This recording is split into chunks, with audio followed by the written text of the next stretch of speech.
हल्दी घाटी में समर लड़ो, हल्दी घाटी में समर लड़ो, वो चेतक रो असवार कठे, मायड़ थारो वो पूत कठे, एक लिंग दीवान कठे, वो महाराणा प्रताप कठे।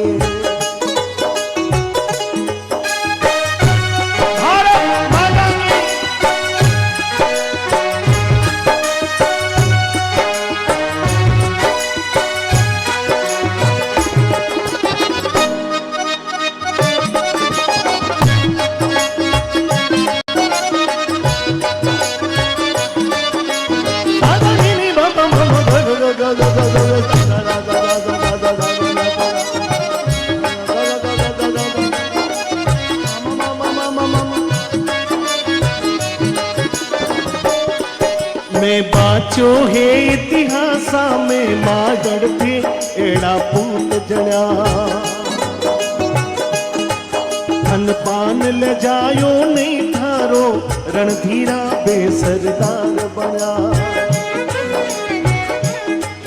मैं बाचो है इतिहासा में मायड़ थे एड़ा पूत जड़ा, धन पान ले जायो नहीं थारो, रणधीरा पे सरदार बना।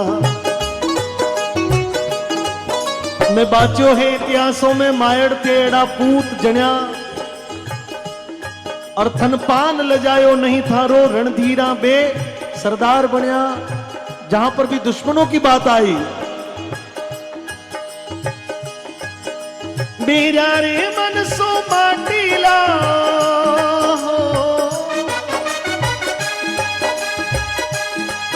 मेरा रे मन सो बाटीला, सारा पड़ गया उन रे आगे।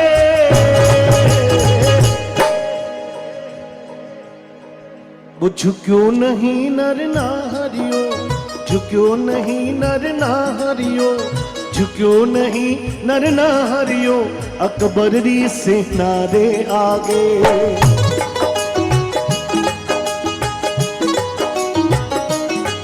हिंदुआ सूरज में बाण रतन, हिंदुआ सूरज में बाण रतन, वो महाराणा प्रताप कटे।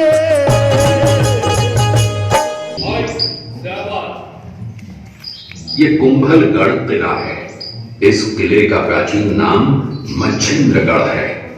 इस किले का निर्माण महाराणा कुंभा ने करवाया था।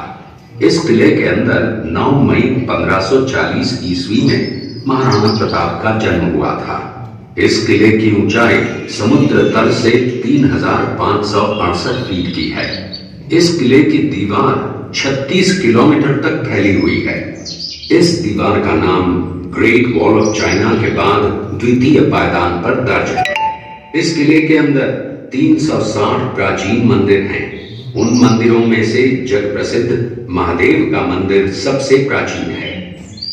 कुंभलगढ़ किला यहाँ से 65 किलोमीटर की दूरी पर है। कृपया अब आप सब पीछे की तरफ देखिए। ये दृश्य मेवाड़ की प्राचीन राजधानी चित्तौड़गढ़ का है। इसी किले के अंदर महाराणा प्रताप का बचपन बीता था। इस किले की तलहटियों में महाराणा प्रताप ने अपने गुरु से शिक्षा प्राप्त की थी। ये किला 12 वर्ग किलोमीटर में फैला हुआ है। इस किले पर जब भी विदेशी आक्रांताओं ने आक्रमण किया और उस आक्रमण में कोई भी राजा सैनिक वीर गति को प्राप्त कर लेते, तो उनकी पत्नियां वीरांगनाएं अपने सतीत्व की रक्षा करने के लिए जलती हुई अग्नि में कूद प्राणों को त्याग देती थी, जिसे हम जौहर कहते हैं। चित्तौड़गढ़ में 3 मुख्य बड़े जौहर हुए थे। प्रथम जौहर 1303 ईस्वी में रानी पद्मिनी ने 16,000 स्त्रियों वीरांगनाओं के साथ जौहर किया था, सिर्फ अल्लाउद्दीन खिलजी के कारण। दूसरा जौहर 1535 ईस्वी में दिल्ली के शासक बहादुर शाह के समय में रानी कर्मावती ने वीरांगनाओं के साथ किया। और तीसरा जौहर 1568 ईस्वी में सम्राट अकबर ने चित्तौड़गढ़ पर आक्रमण किया, उसी समय रानी फूलकुंवरी ने 60,000 वीरांगनाओं के साथ जौहर किया। फिर भी सम्राट का मन नहीं भरा। अंत में 30,000 आम लोगों का कत्लेआम करवाना, मौत के घाट उतरवाना, ये सम्राट का वास्तविक चेहरा था। इस किले में देखने योग्य विजय स्तंभ है, कीर्ति स्तंभ, मीरा मंदिर, जैन मंदिर, कालिका माता मंदिर, भामाशाह हवेली, कुंभाश्याम मंदिर, फतेह प्रकाश महल हैं। ये किला यहां से 140 किलोमीटर दूरी पर है। ये देखते हुए सभी अतिथि आगे की तरफ चले। शेरपुर गांव का दृश्य है। अब्दुल रहीम खान खाना अजमेर का सूबेदार था। जब वो शेरपुर पहुंचा तब इसका पता कुंवर अमर सिंह को चला, जो महाराणा प्रताप के पुत्र थे। अमर सिंह ने शेरपुर छावनी पर अचानक आक्रमण कर दिया। उस आक्रमण में मुगल सेना में भगदड़ मच गई। मुगल सेना को अपनी छावनियों को छोड़कर भागना पड़ा। छावनियों के अंदर से लूटा हुआ माल व अब्दुल रहीम खान खाना, जिसकी बेगम आनी खान को बंदी बनाकर महाराणा प्रताप के सामने पेश किया गया। तब अमर सिंह पर महाराणा प्रताप क्रोधित हुए और कहा, जहां से इस नारी को बंदी बनाकर लाए हो, इसे पुनः ससम्मान लौटा कर आओ। महाराणा प्रताप ने कहा, हमें नारी से कोई दुश्मनी नहीं है, हमें तो देश विद्रोहियों से दुश्मनी है, जिन्होंने चारों तरफ आतंक फैलाया है। महाराणा प्रताप के आदेश का पालन करते हुए कुंवर अमर सिंह ने उस मुगल नारी को ससम्मान छावनी तक पहुंचाया। इस प्रकार महाराणा प्रताप ने अपने क्षत्रिय राजपूत धर्म का पालन किया और पराई स्त्रियों को मां, बेटी और बहन का दर्जा दिया। ये है महाराणा प्रताप का चरित्र और नैतिक उदारता का परिचय। ये देखते हुए सभी अतिथि आगे की तरफ चले।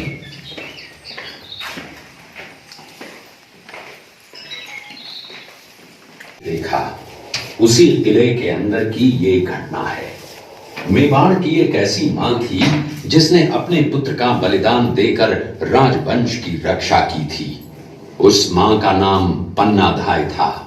पन्नाधाय जाति से गुर्जर थी। वो एक राजकुमार की धाई मां थी। दूसरी तरफ हाथ में तलवार लिए खड़ा ये बनवीर सिंह एक दासी पुत्र है। ये कुंवर उदय सिंह की हत्या करके मेवाड़ की राजगद्दी प्राप्त करना चाहता था। एक रात्रि बनवीर सिंह को मौका मिला। वो राजकुमार उदय सिंह के बड़े भाई विक्रमादित्य सिंह की हत्या करके राजमहल की तरफ आगे बढ़ा। इसकी सूचना पन्नाधाय को लग गई। कुछ समय तक पन्नाधाय चिंतित हुई। तभी पन्नाधाय ने अपने पुत्र चंदन को राजसी कपड़े पहनाकर पलंग पर सुला दिया और उदय सिंह को एक टोकरी के अंदर। ये घटना महाराणा प्रताप की वीरता को दर्शाती है। एक समय नरभक्षी बाघ का आतंक छाया हुआ था। महाराणा प्रताप ने उस बाघ का शिकार कर उस बाघ को मार डाला। ये घटना महाराणा प्रताप की वीरता की प्रतीक है। कृपया अब आप सब पीछे की तरफ देखें।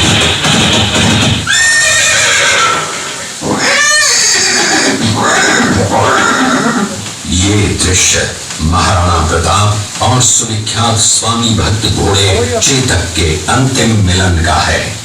हल्दी घाटी युद्ध के बाद चेतक घोड़े ने 22 फीट के एक बरसाती नाले को पार किया। ये उसी समय का दृश्य है। पास में खड़े महाराणा प्रताप के छोटे भाई शक्ति सिंह हैं, जो पहले मुगल सेना में थे। बाद में वो महाराणा प्रताप की तरफ आए, माफी मांगी और अपना घोड़ा महाराणा प्रताप को दिया। ये देखते हुए सभी अतिथि आगे की तरफ चले। तक न तो मैं महलों में रहूंगा, न किसी धातु के पात्र में भोजन करूंगा, न किसी गद्दी के बिछौने पर सोऊंगा। पत्ते ही भोजन के पात्र होंगे, जमीन ही बिछौना होगा। इस प्रतिज्ञा का पालन उन्होंने 21 वर्षों तक जंगलों में रहकर किया। इस दृश्य में देखिए महाराणा प्रताप वृक्ष के नीचे बैठकर पत्तों पर खाना खाते हुए। इसी कारण हम आज भी महाराणा प्रताप को श्रद्धा व सम्मान से याद करते हुए देशभक्ति की प्रेरणा प्राप्त करते हैं।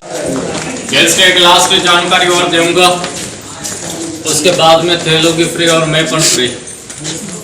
आएंगे पीछे वाले मेहमानों, तनिक चपाटा करें।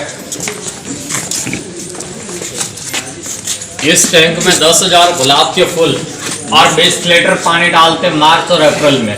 नीचे से आगे जलाते, जब वो पानी गर्म होता है उस गर्म पानी के बाद से हमारे यहाँ पे गुलाब जल और गुलाब शरबत बनाते हैं। तो आँखों में, मिठाई में, मेकअप में, पूजा में काम आता है। गुलकंद तैयार करते, खड़ी मिश्री में गुलाब के पत्ते को कूट के धूप में पकाते हैं। गर्मी की वजह से किसी के मुंह में छाले, पेट में जलन, एसिडिटी या फिर पाइल्स की शिकायत हो तो उन व्यक्तियों के लिए यह दवाई के रूप में उपयोग में लेते हैं। हल्दी घाटी में समरल रो,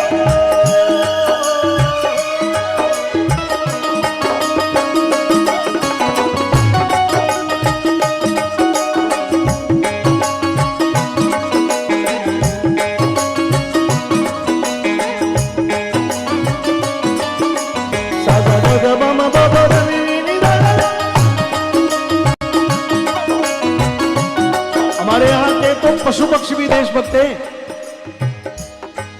ओ पवन वेग से उड़ने वाले घोड़े,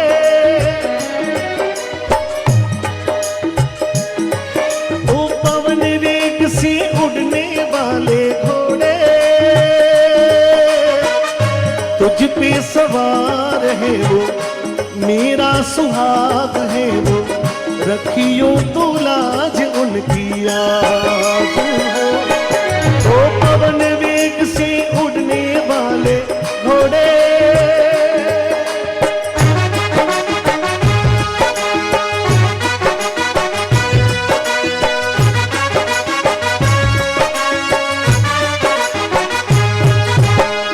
तेरे कंधों पे आज भार है मेवाड़ का,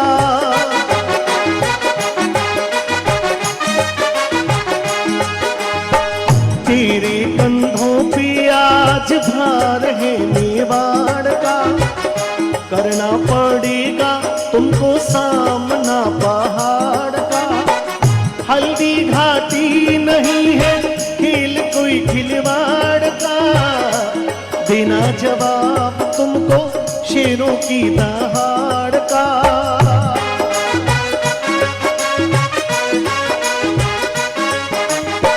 चेतक महान है तू, धरती की शान है तू। चेतक महान है तू, धरती की शान है तू, रखियो तू